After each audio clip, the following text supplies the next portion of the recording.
Hey guys, this is my 2000 Subaru Legacy Outback wagon, and I thought I would just make a small video showing you guys. I actually bought this car last year. Yeah, I know it's completely fake, but never mind that. Like I said, I bought this car last year for $1,500, and it shows every now and again. And I thought I'd take you guys on a little drive for it, or with it. Yeah, whatever. My dad's new one because this is his old one. Alright. Go for a drive.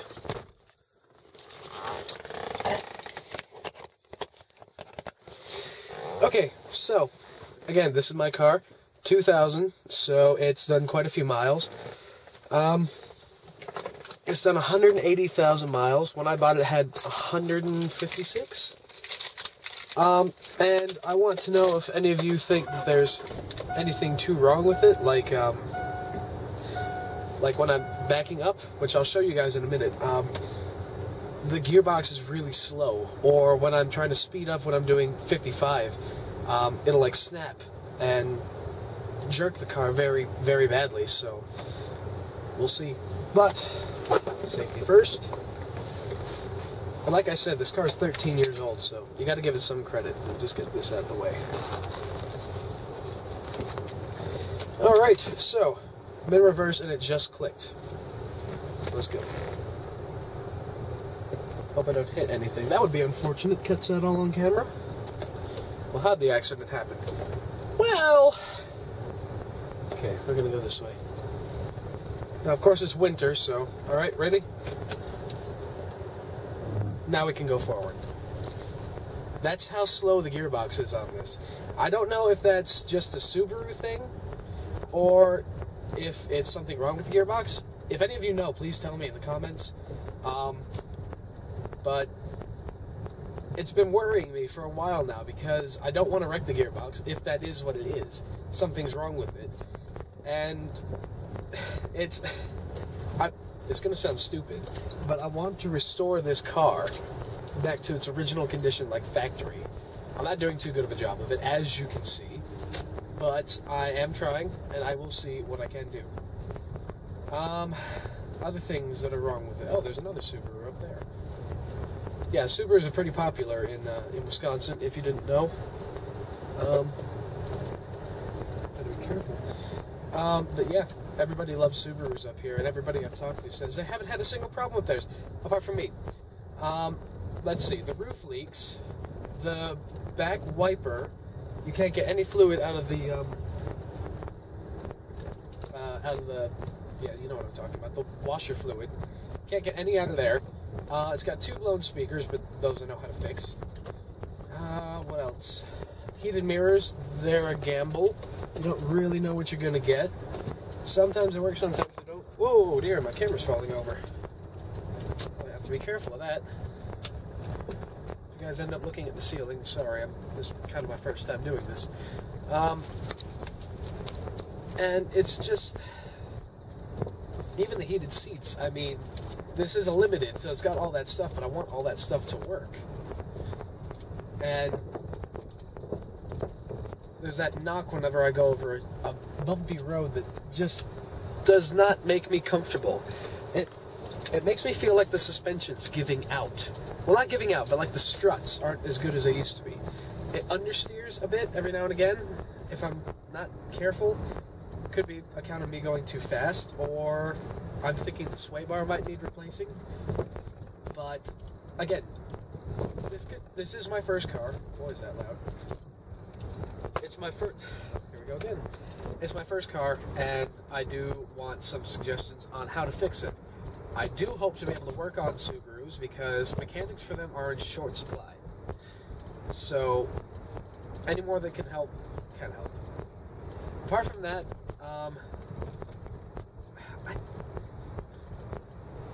it just feels like it's not as efficient as it should be. I mean, I've done 147.1 miles, and I'm just below a quarter tank, or a half tank. That's not good. This car was supposed to get 21 to 27 mpg, and I'm getting maybe about 10, 15, if I'm lucky. And I don't know if that's just inefficiency over the years, or if it's not. Because if it's inefficiency, then that should be easily corrected. If it's not, then I'm looking at a big bill. I need to do this all on the cheap. If I want to turn this car around, get it factory, I can't do it on a huge budget. I don't have hardly any money.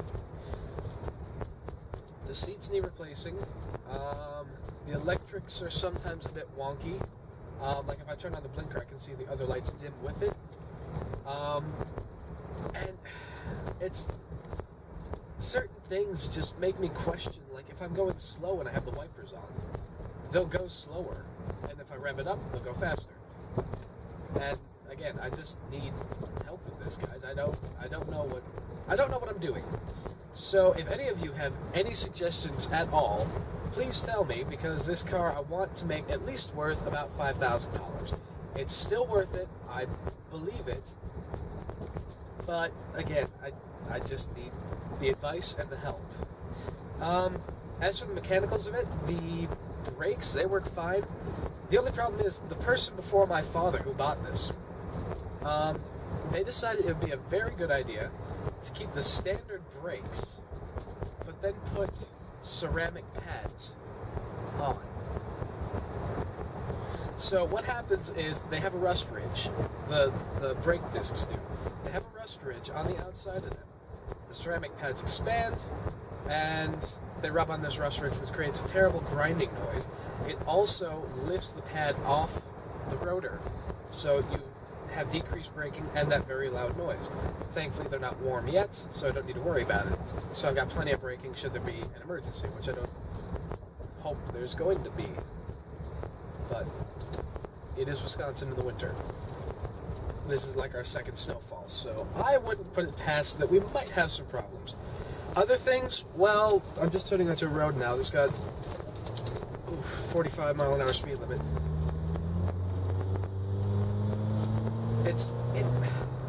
It's still quick. I mean, it's still at 0 to 60 in 10. It's not ever going to break any speed records, but I don't know whether or not it should be faster or not. I mean, it just doesn't seem like it used to be. And of course, if I go to put my foot down, there it is again, that kick. It revs way high and then it catches. And again, I don't know if that's something to be worried about or not. I do know I just wasted probably about a half a tank of gas doing that. It's not an efficient car. It is my first car, and I do want to fix it up. So, I don't know if any of you know anything that can possibly help, any tips whatsoever that you know you can do for very cheap. Let me know. Let me know whatever you have. I've tried going to Subaru Legacy International. I haven't gotten anything out of them. Any of their I'm not very good on camera, if you haven't noticed that as well. Any of the people that have an account on there, I got maybe about 3 responses, and that was basically ads saying, you know, oh, come to our site. We've got the lowest prices on all Subaru parts. Oh, railroad. Oh. Suspension's still surprisingly good, but again, apart from that knock, it just doesn't put me in good confidence. Apart from that, the power steering, it's got this... I wish I could demonstrate it for you, but I'm going quite fast on a quite busy road. I know. Okay, but I'll explain to you what it does. If you're going slow, like within 5 miles an hour, this might have been when this car has had an engine rebuild done on, because the seals, like most of you know, on the early 2000, the flat 4, the seals needed replacing, and I guess they did something odd with the pump to the point where now it creates this weird knocking noise when you're going slowly. And again, just something I'd like to be able to fix, because not only is it annoying for me, it's annoying for, I'd imagine, the next buyer. Because, you know, you're going that slow, you don't want to feel like your steering's going to go at 5 miles an hour when you got to take this car umpteen hundred miles to your next destination. So, okay, turn into the business district. We'll see.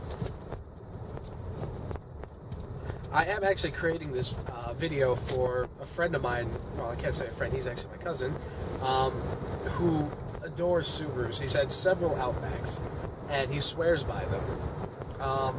And he wanted to know what's all wrong with this one. He lives in New York. I'm in Wisconsin, so you can see he's not going to show up anytime soon. So this video is also a testament to him helping me when he does get to see this, which probably won't be for another couple days because I'm lazy and I don't get around to uploading things at all. And so hopefully, actually, if you guys do like this, let me know, and I will drive and test more cars. There's a possible lineup. I've got an 03 Sienna I can test, a 2010 Forester, a 2000 Dodge Grand Caravan. That one, I'll be a bit biased, I'll be honest. If I can talk my friend into it, a 97 F-150 regular box, and, you know, any other cars that you guys like, common family cars. Ooh. Oh, railroad tracks. Okay, this one's got a yield sign, so let's listen to it. Okay, go. Okay, so now on this next road, what I'm going to do is I'm going to turn slowly, and let's see if it'll make the noise. It probably won't now because I'm telling you guys about it.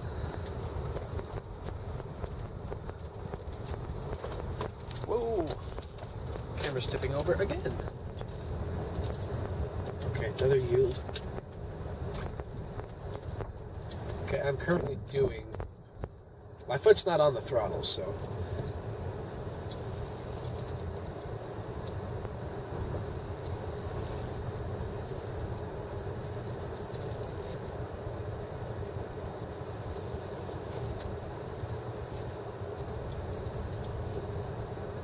Nope, it's not going to do it. That's not a surprise, but it does go digga digga digga digga digga. And the steering wheel does shake violently. Well, I can't say violent, it's a shake. And again, that could put off potential buyers. Oh, actually, I got to turn around. This isn't going to do it all. Okay, maybe you guys will get a chance to hear it after all. And because this is a Subaru, the turning circle is terrible. Ooh.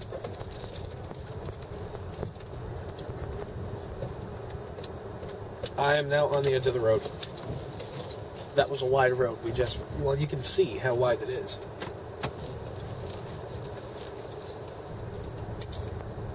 Nope, that's not going to do it. But, all these little niggles. So, if any of you have anything to offer me, like, even the interior, because this is actually pretty rough, and then, I'm actually going to stop. There's nobody on this road.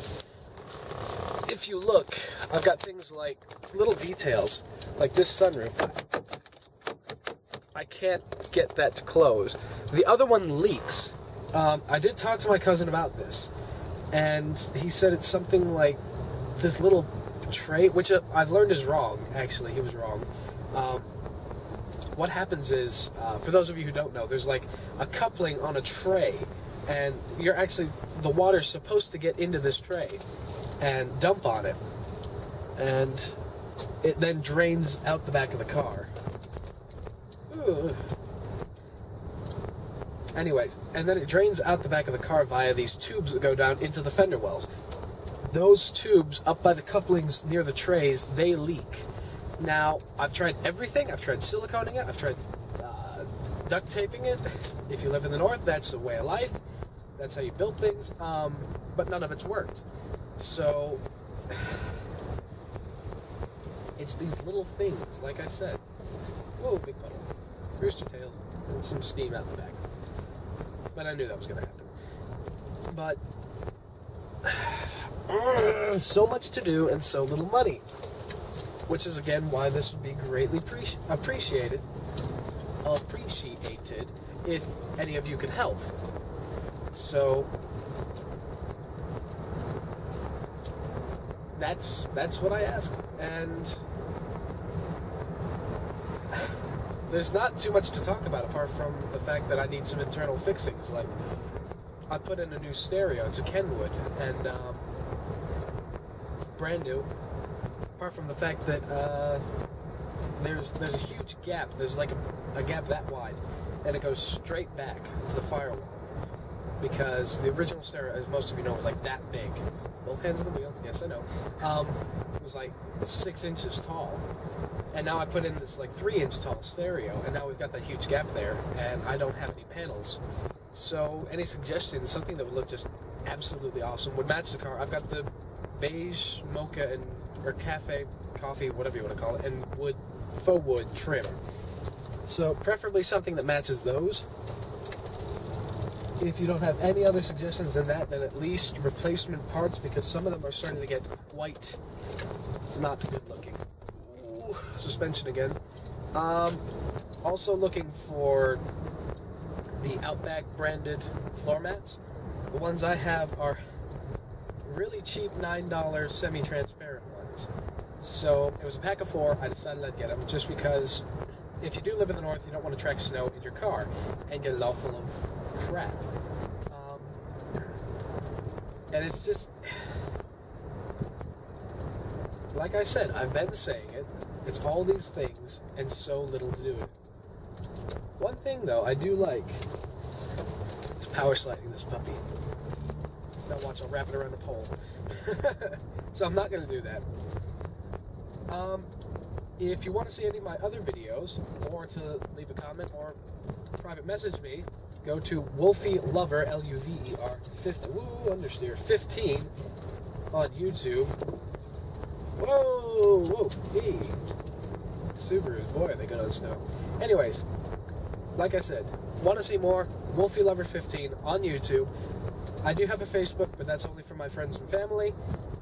So I might make a Facebook page. I don't know what to call this series, if I'm going to make a series. You guys will have to let me know. And if my cousin finally does watch this, which I'd imagine that about now he's bored to death, but highly intrigued. Like most of you. No, not really. If you do want to see more, let me know. If you don't, dislike the crap out of it and I'll take it down. It's only for my cousin anyways. Whoa! Paying attention to 13 things at once. I feel like a woman. And it's only for him. This is an experiment in my case. Woo! That was the ABS. That works. Still, I am going to talk for the rest of the journey home because I don't feel like pulling over and shutting off the camera. Yes, I don't know how to do much video editing, so you will all just learn to live with it. Or unless you actually feel like you want to teach me. But that's entirely up to you. Again, I'm running out of things to say. That doesn't happen often. But again, I'm not very good on camera. This is an experiment. And let me all know what you think.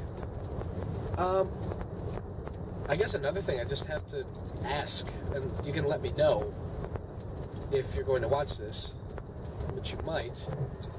Maybe yes. Ooh, is that one slippery? Is that overall, for Subaru owners or people who do want to own a Subaru, what is your favorite one?